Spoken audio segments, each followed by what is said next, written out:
What's up, y'all? Today's the day.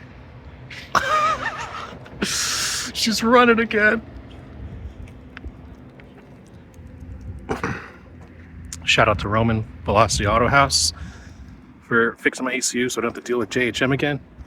And shout out to this guy for detailing it. Let's go for a drive.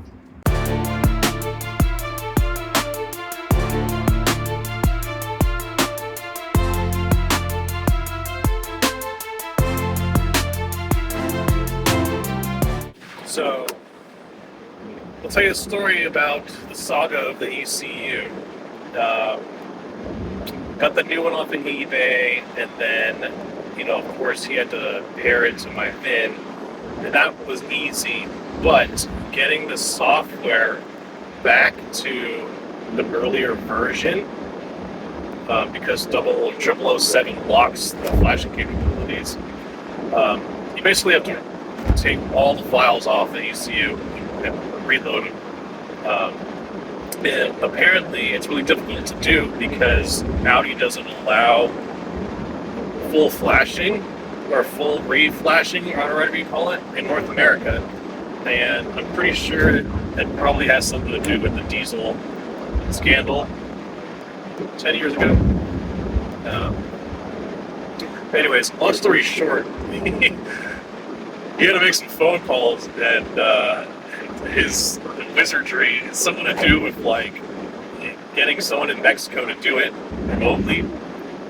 Anyways, he got it done, and all is well. And interesting to note, he said that when he plugged in the downgraded ECU that was messed up by JHM, it still said 0007 on it. So either they really f***ed it up and just were send it back to him, it'll just play dumb, or they didn't fully revert it and they just only modified a couple files. That's the way they do it.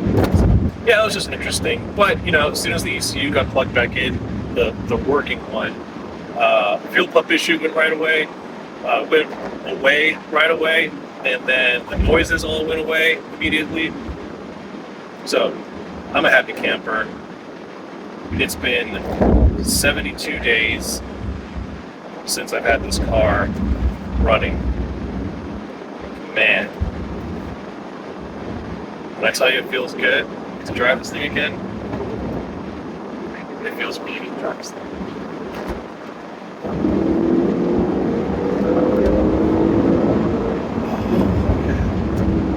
Yeah, it was worth the wait, for sure.